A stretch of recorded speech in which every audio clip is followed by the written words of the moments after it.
Yo nunca fui, no sé si vos Ujú. llegaste a ir. No, no, no, no. Supongo Estaba yo, leyendo. con alto significado para quienes acuden allí y con alta carga emocional. Ujú. Uno de los que acompañan este evento de acción teatral en ese lugar es el periodista y escritor Andrés Colmán Gutiérrez, con quien estamos en línea. Buenos días, Andrés, ¿cómo te va? Gracias por atendernos. Te saluda Cristian. Estoy aquí con Néstor Castillo de Noviedo Press Radio Mundo Sol.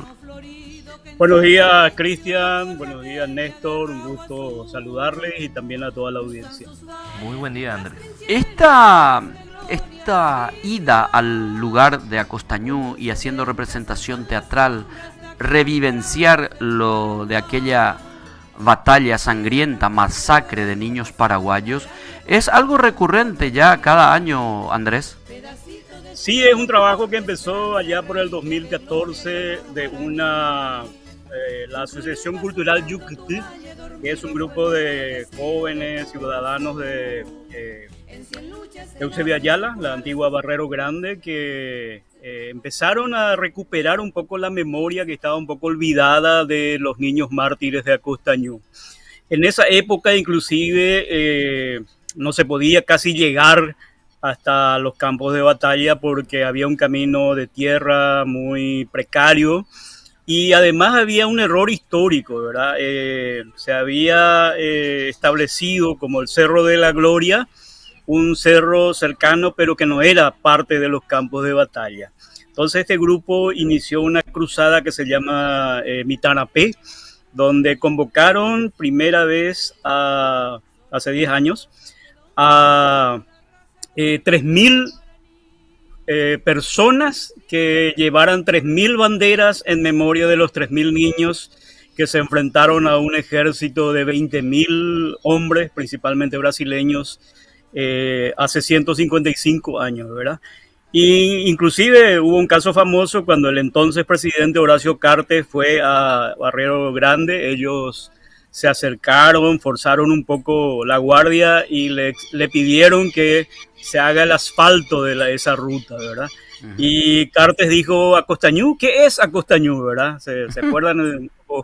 Fue un poco escandalosa esa situación. Bueno, pero finalmente se dispuso construir un asfalto que hoy permite llegar a este lugar y además lograron que el propietario del terreno ceda una parte para hacer un memorial donde está ese hermoso monumento construido por Ezio Guyari, el hijo de Germán Guyari, ya fallecido, ¿verdad? Pero que es una bandera desgarrada con la figura de los niños mártires. Uh -huh. Y allí se hizo ayer un concierto de la Orquesta Sinfónica del Congreso Nacional, fue muy emotivo. Y después un teatro en el mismo lugar, en base a un texto mío que había hecho hace 5 años un querido amigo fallecido también, Enrique Escobar. Y bueno, fue muy emotivo. No hubo tanta gente porque es un lugar, como te digo, muy desolado, muy lejos, pero sí estuvo el director de la Fundación del Cabildo, el colega Aníbal Saucedo Rodas, estuvo el intendente de Barrero, estuvieron diputados, concejales departamentales y mucha gente que año tras año participa de este encuentro. Andrés, saludándote de vuelta también. Y esto, evidentemente, también lo que busca es rescatar la memoria histórica nacional. Y esa mención que hacías, y si cabe, una analogía de que un presidente llega a la primera magistratura, el cargo más honorífico que puede tener cualquier paraguayo, y no sabe lo que es Acostañú.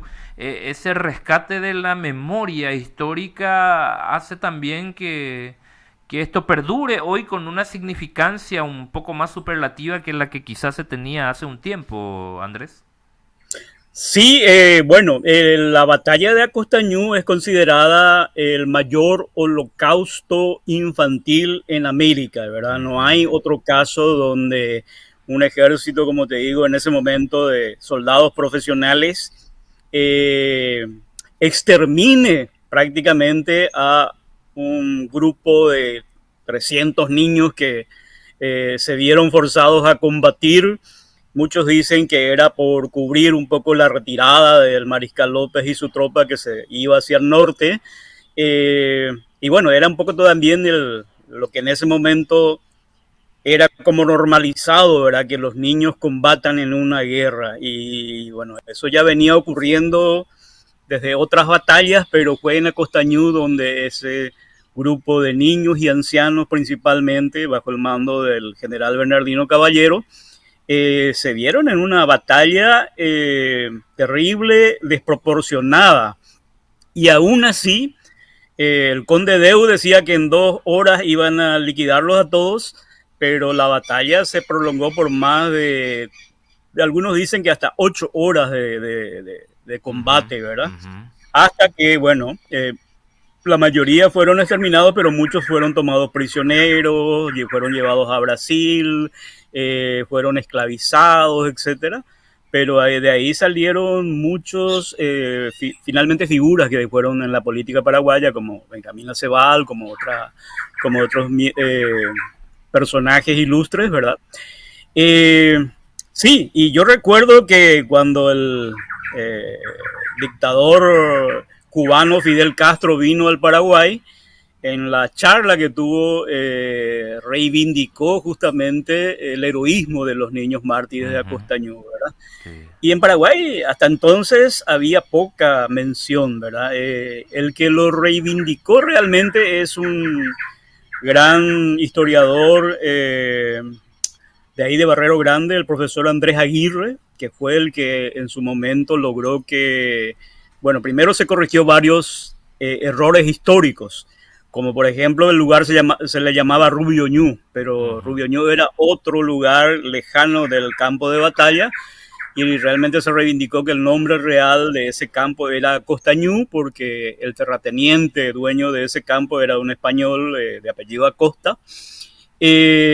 Otro de los mitos, bueno, y Andrés Aguirre logró que el gobierno de entonces, creo que era el de Higinio Morini o otro antes de Stroessner, en el año 48 leíamos, en el año de 1948.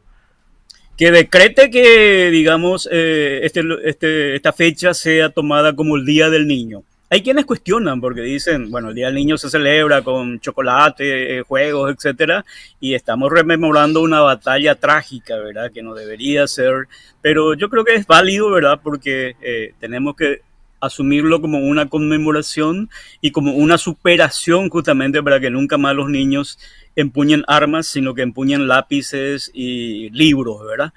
Y ese es un poco el sentido justamente de esta agrupación a la que nosotros venimos acompañando desde nuestro medio del otro país, desde los inicios, ¿verdad?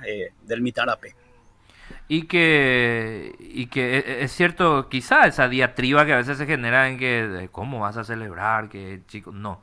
En su momento quizá se le dio una contextualización de rescate y de emular el heroísmo de aquellos chicos, pero hoy ese heroísmo tiene que tal vez ser traído hoy a un contexto de reivindicar derechos de los niños, que es una duda pendiente de muchísimos gobiernos de antaño y de hasta ahora. Sí, ese es el sentido que tenemos que darle al Día del Niño, que, bueno, conmemorar, nosotros usamos más que celebrar, usamos conmemorar, una fecha a la vez trágica y a la vez heroica, ¿verdad? Porque realmente estos niños fueron arrastrados y yo creo que muchos creían que estaban realmente defendiendo la patria y bueno, ahí está siempre la discusión entre los lopistas, antilopistas, etcétera. Pero este episodio ocurrió, a quienes ayer estaban presenciando la obra de teatro que justamente mostraba el dolor de las madres que acompañaban a los niños allí. Esas madres quedaron en ese cerro que se ve ahí al fondo del monumento, es el Cerro Itactú. Bueno, ahí estaban las madres refugiadas observando cómo sus niños combatían, cómo sus niños morían. También estaba el general Caballero a caballo, mirando ahí, dirigiendo más o menos el operativo. Y bueno, todo eso es una historia de tragedia griega, por decirlo así, impresionante. Y yo he visto ayer muchísima gente viendo la obra de teatro como lloraban, emocionados por ese realismo con que este grupo de teatro, que son varios actores de distintos grupos, principalmente de la agrupación Yacairá, que dirigía Enrique Escobar, y bueno, lo hicieron también como un homenaje a este gestor cultural que hace poco más de un año falleció también por una serie de circunstancias, ¿verdad? Andrés, yo te quiero hacer una pregunta un poco más, no sé si jurídica, pero con connotación penal. ¿En algún momento el Paraguay accionó contra los adversarios de aquella guerra por genocidio o por crimen de lesa humanidad? En el espacio del Parlasur, sobre todo, se reclamó, se planteó hacer un reclamo jurídico internacional. El ingeniero, uno de los parlamentarios paraguayos es quien planteó, ¿verdad? Y realmente eso no llegó a concretarse, ¿verdad? Y también en el pasado hubo como intentos de reclamo jurídico, pero ahí los expertos dicen que ya pasó tanto tiempo que es difícil, y hay otros que políticamente dicen que eso solamente haría más conflictiva la relación con los países vecinos, que ya tendríamos que superar, digamos, las rencillas que en realidad no fueron ni de los pueblos, fueron de gobiernos autoritarios en su momento. Y bueno, en el plano jurídico creo que no hay posibilidades. Lo que sí nosotros logramos es tender puentes culturales principalmente. Uh-huh. Quienes hacemos cómic con Javier Viveros, el actual ministro de Política Lingüística, y otros, hicimos una serie de libros, Epopeya Guerra de Iguazú, también lo hicimos sobre la Guerra del Chaco, y convocamos a colegas guionistas, dibujantes de Brasil, de Argentina, de Uruguay, y hicimos como la cuádruple alianza, ¿verdad?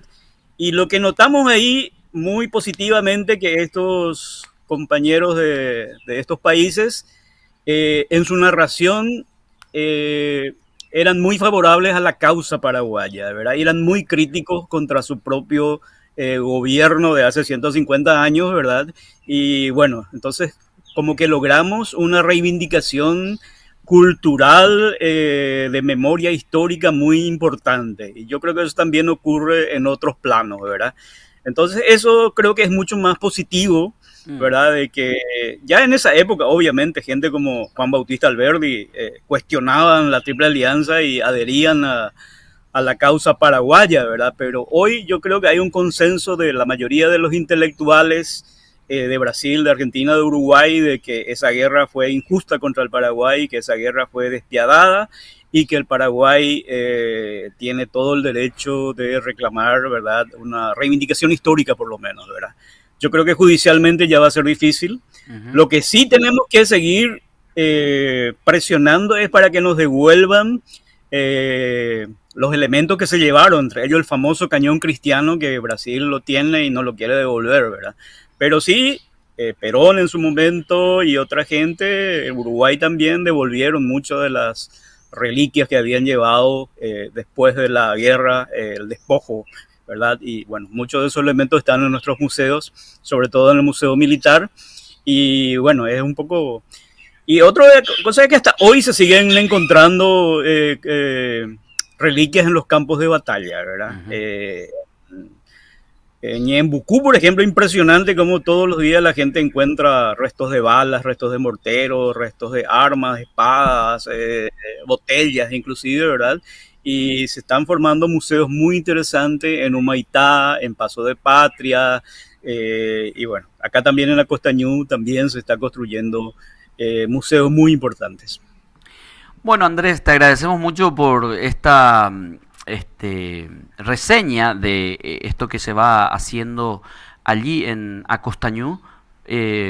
Por sobre todas las cosas, como decía, mantener la memoria viva de todo lo que fue la Guerra Grande y específicamente la batalla de Acostaño. Y hago una mención nada más también, junto con Andrés, Cristian y la audiencia, a nuestra ciudad. Creo que hoy, ya a más de 150 años de la guerra, a Costañú le toca muy de cerca porque el coronel Florentino Oviedo fue uno de los que lideraba al ejército de niños y cae prisionero tras aquella batalla y lo llevan al Brasil.